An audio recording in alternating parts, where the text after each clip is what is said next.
quite well. And this case in Wisconsin is a case in point.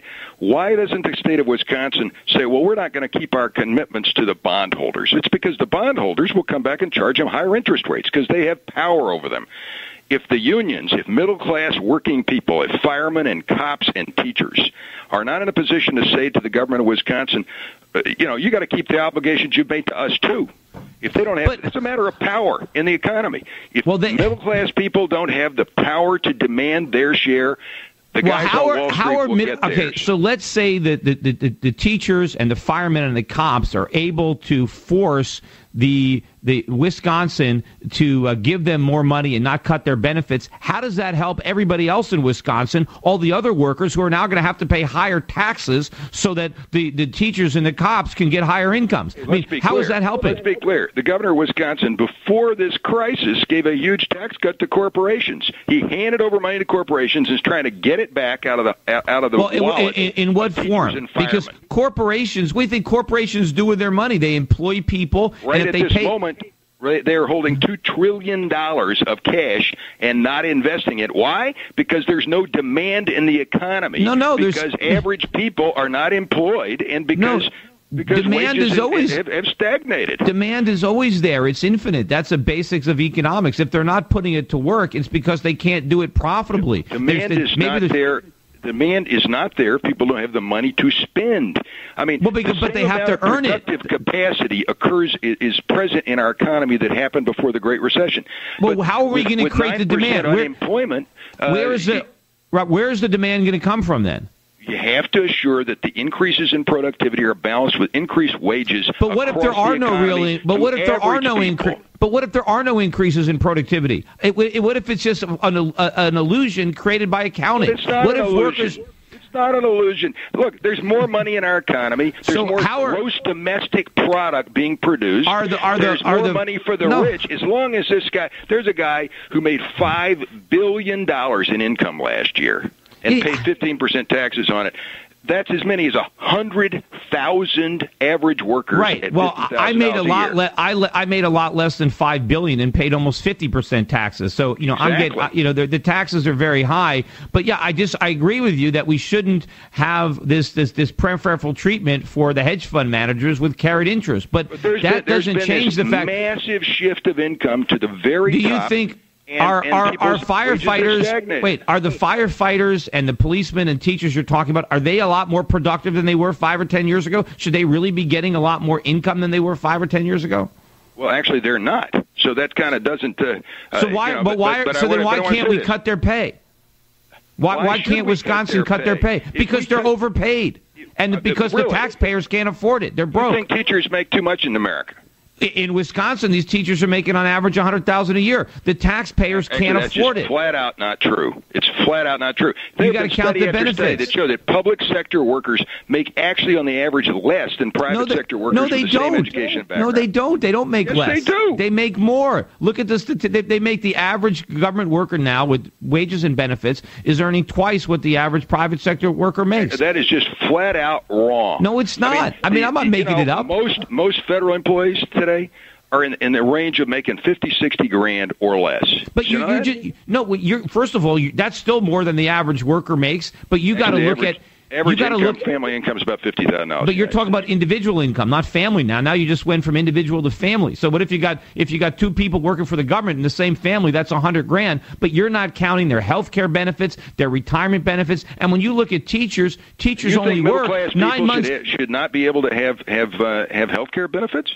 If they can, sure, they can buy them themselves. They don't get it from the government. Why should they buy them themselves instead of all of us having a cheaper health care program like we just passed, so that the insurance companies can't we're all going to have we're all going to have a more expensive health care plan because it comes from the government. If we want inexpensive things, we need to get them in the free market. We need the private sector creating. Right now, my friends in Canada pay half per capita what we do and have better outcomes. Right, but the reason that health care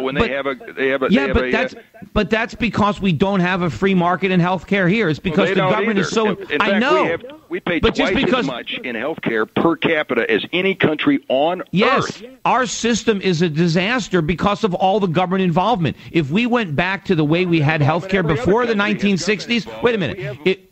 If we went back to a free market in healthcare, if we got the government out of it, if we didn't have all these people using insurance because of all these government subsidies, if we didn't have all this stuff, we would have a much cheaper healthcare system than they have in Canada, and it'd be much better. The key is to emulate what's right with science, and if you look at around the world and look at all the other countries in the world, and they all have government-sponsored programs, things we do together. Yeah, because other countries are making mistakes doesn't mean we should do it too. In every case, it's cheaper, and in most cases, they get better outcomes. But what am I going to say? What's the experiment is done? We didn't have it. Insurance companies is a disaster. No, I agree. What we have now is a complete disaster because of what government has done to screw up the free market. You can't blame this mess on the free market in healthcare anywhere in the world besides here. No, we don't have a free market in healthcare here. You're crazy. We have anything but a free market. It's a monopoly controlled by a lot of insurance companies. We got to get the government. But this has happened because of the tax code. The problem. No, it's the government. It's the tax code. It's the government subsidies. How is it that Medicare has the lowest overhead per dollar paid out of any insurance program in the country? Because the doctors end up taking what they don't get in Medicare and just passing it on to other people. The system that we have doesn't work. We got to get government out of healthcare. We didn't have a problem. Healthcare was very affordable. Medicare?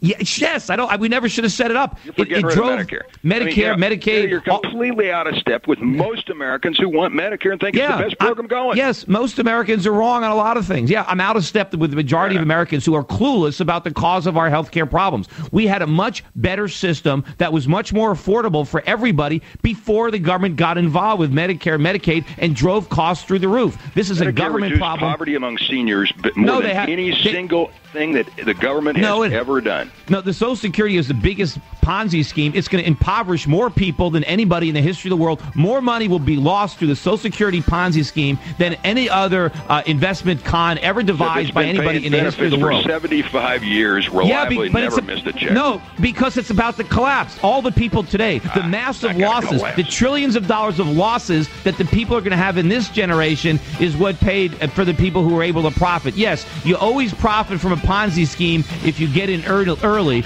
but at the expense of all the other people who lose a fortune who get in. Welcome back, everybody. Peter Schiff here. The second hour of the Peter Schiff Show is underway. You know, I kind of lost track of the time at the end of the last segment. I got cut off. Didn't have a chance to thank my guest, Robert Kramer, for coming on the show. I really appreciate him coming on and argue with me a little bit. You know, the big problem that I think that he has, and I'll just, reiterate it again, is, he believes that the U.S. economy has had a lot of economic growth in the last 10 years or 20 years. He believes that we've had all this increase in labor productivity, and he's trying to figure out why all this economic growth and all this productivity, why it hasn't benefited the average worker. And concludes, well, it must be because exploitation, there's not enough labor unions. But the problem is, you see, there is no growth. That's the real explanation. The growth is phony. So that's why it doesn't benefit anybody, because it's not really there. Now, yes, it does benefit some of the people at the very top. I agree. I think a lot of people are being enriched by the government policies that are impoverishing everybody else. But the solution isn't labor unions. They are part of the problem. The solution is sound money. The solution is higher interest rates. The solution is a smaller government that spends less and taxes less and borrows less and regulates less. We need real labor productivity increases. We need Americans working here producing more so that we have more productivity. See, the demand comes from the supply. Demand, in order to have legitimate demand, we have to be producing stuff. That's where the demand comes from. It just doesn't come from printing money and handing it out to people. And, and also on Social Security, we kind of got into that at the end. Robert is making the point that Social Security has benefited a lot of people. And there's no question that Social Security has benefited a lot of people. Because if you get into a Ponzi scheme early, right, there are plenty of people who put a very little bit of money into Social Security. Their taxes were really low, and they got huge benefits from the program. So, yes, they benefited. But at what cost? What enabled the people who got in early to put in so little and get so much? Well, the reason that it's able to work is because then you have a whole big group of people who put in a lot and get back a little. And that's what happens. It's a transfer of wealth from future generations to a current generation. And so right now we've arrived at the point where the massive losses are going to be setting in. So we have this huge population of people who are going to experience huge losses because of Social Security. And it's these people who are losing all this money that may have made it possible for the people who got in early to benefit. Now, that's nothing that we should be proud of. You know, if Robert Creamer wants to talk about average working Americans, there is nothing right now that is probably as destructive to average working Americans as Social Security. Because you know how Social Security is financed? It's a flat rate income tax. It's basically a 15% flat rate tax, which is Social Security, Medicare, which only applies to wages. It doesn't apply to capital, and it applies just to your first $100,000 or so of income. So it's a very, very regressive, flat rate tax that unfairly burdens the lower and middle income workers, the very people that he wants to champion. These are the people who are suffering the most because of the Social Security system. Anyway, we've got a lot of people on hold, so let me take a few callers. First up is Mike from San Diego. Mike, you're on. How's it going, Peter? Good. How are you? I'm doing great. I just wanted to talk a little bit about, you had mentioned about Harry Reid trying to make prostitution illegal in Nevada. Yeah, no, of all places, because, he doesn't want to make gambling illegal, but just prostitution. But anyway, go ahead. Well, I used to live in Las Vegas about 20 years ago, back when the mob ran the town. And it had class back then, huh? Oh, yeah. In my opinion, it was a better town then, but what are you going to do?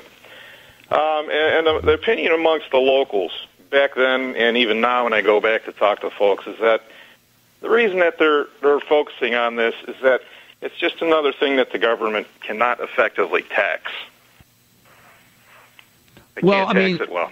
Well, the fact that prostitution is illegal, and in fact, they do tax it in parts of Nevada where it is legal, but in Las Vegas, for example, it is not legal, and so obviously the activity goes untaxed because you can't report income that's generated illegally because now you risk getting busted. So yes, I mean one of the things about having it legal is yes, it can be taxed. I mean I don't think that that's necessarily a reason for it, but certainly. If it were legal, the government would be able to tax it.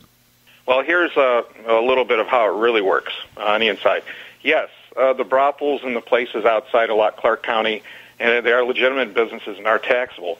But it works along the same concept of if you go to get a haircut and you're paying cash or you want to give a tip, there's no way all of that income is being considered taxable. They aren't reporting it. Mm-hmm. It's just not happening. It's kind of along the ways of internet gambling and marijuana to a certain extent, that if the government can't effectively tax it, they don't want to let it happen. Well, whenever there's a lot of cash involved, and certainly in that industry there's going to be a lot of cash, a lot of people don't want records of the fact that they're using a prostitute, so they're probably going to pay in cash. And so when people are earning cash, they are not going to want to declare it all. After all, I mean, why should they? Obviously most people don't. When you tip people, I'm sure the average person who's getting tips is not declaring all their tips. I mean, because there's no real record of it, so they just, they're not going to do it. And the government will sometimes come out with an argument that they're looking out for the public welfare and the public safety. But come on, they're practically business partners with big tobacco. So there's no way you're going to convince me that they really care about the public welfare that much. No, the politicians never care about the public welfare. What they wanted to mention, too, I know when I was talking yesterday about the prostitution and talking about dating, some people, I think somebody had emailed me that, am I equating all women with prostitutes because, men take them out on dates? That wasn't my point. The point I wanted to make is that if a person just wants to have, if a guy just wants to have sex and you say, okay, you can't go to a prostitute, it's illegal to just go to a woman and buy sex, what he can do is he can go to a woman and ask her out on a date pretend he's interested in her, pretend he wants a relationship. He can wine and dine her. He can spend money taking her out to restaurants. He can buy her some flowers, all because he just wants to get her into bed. The woman doesn't necessarily know this. She thinks the guy really likes her, and then he finally, succeeds, gets her into bed, and then he never calls her again. He blows her off, and he goes on to the next woman. I think that is a lot more damaging. I mean, you have a woman whose feelings are potentially hurt. Yet that's legal. It's totally legal to just be an ass, or to be, and to con a woman into bed by feigning interest and showering her with gifts and attention, and that's okay. But if you just, if it's more straightforward, you just go to a prostitute and pay, and there's no misunderstanding. The woman knows exactly what the guy is interested in. Nobody is lying to anybody, and the woman's not upset if the guy doesn't call. I mean, to me, it's like, why is that's illegal? But then misrepresenting your intentions in order to get sex, that's totally legal. In a free market situation, and let's face it, anybody going into Las Vegas, even in Las Vegas. If I'm not kidding, 2 out of 3 cabbies, if you walk in and ask them for a card of a local escort service, they'll have one for you. It'll have a little number printed on the card, so that they get the credit for it. Oh yeah, and part of the problem with when prostitution is illegal is the police. I mean, they get to harass the women all the time, and because now they have this power. And of course, you move it onto the streets, you get streetwalkers. If it was legal, nobody would you wouldn't have prostitutes walking on the streets. If it was legal, it's only because it's illegal that they're on the street, and then the cops get to harass them and and all this. But they don't arrest them. I mean, the whole thing is ridiculous because the activity is going to go on whether it's legal or not. It just seems to me that we do a lot more damage by outlawing it. But anyway, that's it on that topic. Don't go away. I got several more callers waiting online. You're listening to Peter Schiff on SchiffRadio.com. Welcome back, everybody. Peter Schiff here at SchiffRadio.com. Trying to see who my next callers are, but I've got a lot of people on hold. Not sure who's been on hold here the longest. Do I have... what's this? Greg calling. Did we take Greg already from Wilmington, Delaware? Okay. How about Juan from Queens, New York? Juan, are you there? Yes, I'm here. Hi, Peter. Hi, how are you? I'm fine. I'm a huge fan. I've been following you since I learned about you 4 years ago. I'm a huge fan of yours. So thank you for taking my call. Well, thanks for listening and calling in. What's on your mind? I have a question and a comment. I want to let you know that I am a recent college graduate. I am over $100,000 in student loan debt, which I don't think I can pay back. What did you major in? To be honest with you, what did you major in? I have a BA in political science, and then I got a master's in entertainment business. In what kind of master's? Entertainment business. It's like a business degree with a concentration on entertainment businesses. So you're looking for, are you working right now in the entertainment field? No. I'm doing something else, but I'm not working in my field that I studied for. What are you doing? Right now I'm working with a private tutoring company. I tutor high school and junior high school kids in different subjects, math, English. Do you think you obviously didn't need your master's for that. You think you could have done this without your college degree as well? Oh, yes, definitely. But you know what happens? Everybody in high school, your teachers, your counselors, they tell you, go to high school, go to college and, study liberal arts. And, you'll be able to get any job. And so they brainwashed us. To think that we can get any job with a liberal arts degree, which is not true. I mean, a liberal arts degree is basically worthless as far as I'm concerned. I mean, the only thing people do with college is they screen their job applicants to see if they have a college degree. But I think more and more employers aren't going to even care. I mean, I don't care. I mean, when I hire people, I couldn't care less whether or not they went to college. I just want to talk to the individual. I want to see what their relevant work experience is. I don't care where they went to school. And I know that most people, they went to school, they majored in liberal arts. Big deal. What did they do? They went to football games, they went to frat parties, they drank beer, they hung out, they what did they cram for tests? I mean, a lot of the universities, all you do is study for the test, or you have the notes from, people have notes, and it's nothing. It's just a way to keep kids out of the workforce and keep these teachers employed. I just got an email to note that in Wisconsin, we were talking about the teachers there, that 2/3 of 8th graders in Wisconsin public schools can't even read proficiently, yet Wisconsin spends more per pupil than any school system in the Midwest, and they can't even teach their kids to read by the 8th grade. I mean, what a waste. They probably end up going. I remember when I went to Berkeley, they had several remedial math and remedial English. There were a lot of kids, freshmen at Cal Berkeley, that were taking remedial English and remedial math, and here they were in college, and they were learning, how to add and subtract, or I don't know, or multiplication. I don't know what it was, but it was remedial. I mean, it's ridiculous. And I can tell you, I was one of those students that when I got into college, because I went to I live in New York City, and the public school system here sucks. Is the worst in the history of the world, I think. And when I got into college, I wasn't even really prepared.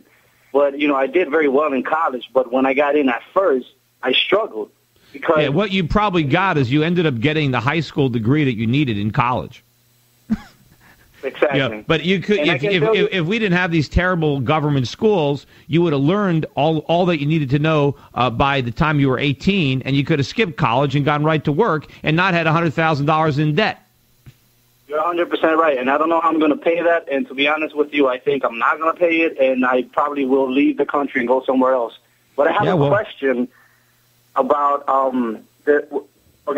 me understand something, please. When the dollar collapses, what is going to happen in other countries that use the dollar as their currency, for example? Well, first of all, you can thank all the liberal do-gooders who really wanted to help you out. That's why you're $100,000 in debt, because people thought you needed help, and they wanted to make sure you had an education, no matter how bad it was or how much you had to borrow to obtain it. But, what's going to happen to these countries you're talking about, other countries where they're actually using the dollar as their medium of exchange? Some of the Latin, or you're talking about countries that have pegged their currency to the dollar? No, countries that actually use the U.S. dollar as their currency, like Ecuador, Puerto Rico. What's going to happen to those countries? Well, I mean, Puerto Rico, I guess, is not necessarily a country. It's, I guess, a province or whatever, the United States, or a territory, a protectorate. Yeah. But, I mean, they're going to have problems if they're using the dollar, and they're going to have to make some changes because, they initially decided to use the dollar because they wanted the stability that comes from the dollar. They use the dollar instead of gold. Well, they need to go to something else. They should use gold, or maybe they'll switch to another currency. Maybe they'll switch to the euro or the Swiss franc, or, maybe they'll use, a different currency. Or maybe they'll start their own. I don't know. But I think countries around the world that have been utilizing the dollar, that benefits us because we print this money and then it goes abroad and it never comes back to bid up prices. We get this seigniorage gain from the fact that other countries have used our money. That is all going to end. And all that money is going to come back here bidding up prices, and it's Americans that are going to suffer. You're right. Well, thank you so much for taking my call, Peter. I really appreciate it. Thank you. And thank you for calling. You're one of my heroes, and keep the good job up. Thank you. I'm sorry. I'm sorry about the debt that you're now in as a result of the social welfare state and the liberal do-getters. Anyway, let me go to Kevin, who's calling from Toronto, that wants to talk about the healthcare system up there. Go ahead, Kevin. How you doing today, Peter? Good. How are you? Very good. I actually just wanted to call in. This is just piggybacking on what Robert was saying there on your show, and it's to me it's very frustrating as a Canadian to hear so much rhetoric, because that's what I consider it anyway, about how great the Canadian healthcare system is. I know. Well, it's only great if you don't live in Canada and have to live with it. Yeah. I'm actually the personal assistant to a doctor in Canada. He's actually the chief of one of the top-ranked hospitals in all of Canada. And the organization of doctors around here, which is the Canadian Medical Association, they actually just... I'm just putting these facts out there just so that people in the U.S. understand, obviously not yourself, Peter, but the people who are being lulled into thinking that the direction that your healthcare system is going in, which is closer and closer to what we have, is a good thing. It's definitely not a good thing. Oh, I know. It's totally bankrupting our country.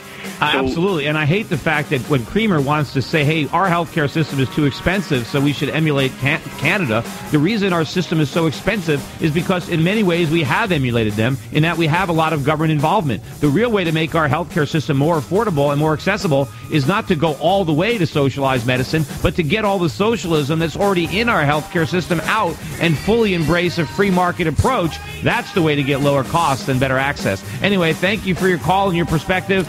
Don't go away, everybody. We have one more half hour left to go with the Peter Schiff Show on SchiffRadio.com. You know, I'm watching the chart of General Motors stock making a new 52-week low today. They announced their earnings today, and of course they also announced they were going to be giving, I guess it's record bonuses to their workers. I think it was $4,600 per worker.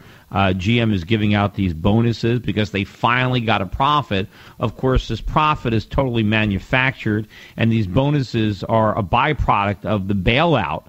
So the American taxpayers are being very generous with the GM employees and giving them a big bonus. But, you know, I think General Motors is probably going to make it into the Guinness Book of World Records for the shortest length of time between bankruptcies. You know, I'm not sure how long it's going to take. Is it going to be 2 years, 3 years? But I do expect General Motors to be back in bankruptcy once again. In fact, I think a lot of people who were foolish enough to buy the GM IPO ultimately might have a very good lawsuit against the U.S. government for cooking the books in its roadshow to try to manufacture those phony earnings out of General Motors just long enough to unload all those shares that they bought on an unsuspecting investing public. But I think that the problems have been preserved at General Motors or Government Motors, even though they've sold it. And I think it's a lousy investment. And I told people not to buy it on the IPO. And, you know, of course, when the stock was rallying, people were saying, see, you were wrong, the market's going up. Look, in the short run, anything can happen. But in the long run, I think it is a lousy investment. I think it's, I think whatever money they make, will certainly be there to pay their workers, but there'll be very little for shareholders. And, of course, the next time they go bankrupt, just like before, they'll wipe out the shareholders. They might even wipe out some of the bondholders. But you bet the unionized workforce will once again will walk away from this thing a winner, even as they help destroy the company that they're working for. Anyway, before I go back to the phones, I wanted to talk a little bit about the dual appearances on MSNBC yesterday with Governor Chris Christie of New Jersey and the Governor Malloy from Connecticut. They both appeared on the the Morning Joe. So first, let me play the Chris Christie, one of his cuts. This is cut number 3. Listen, I think Chris Christie has to do what he thinks is best for his state, and I have to do what I think is best for my state. The people of Connecticut, I think, are maybe a little bit different, that they actually don't want to close nursing homes and put people on the street. They don't want to close schools. They don't want to cut funding to local school districts. So I think we're taking a different path. It's a Connecticut path. We have cut the budget very substantially. We are asking for $1 billion a year in concessions and give-backs, and we are going to raise taxes. Okay, that was obviously not the Chris Christie cut that I asked for. That was a Dan Malloy cut number that was played there. I was going to play that eventually.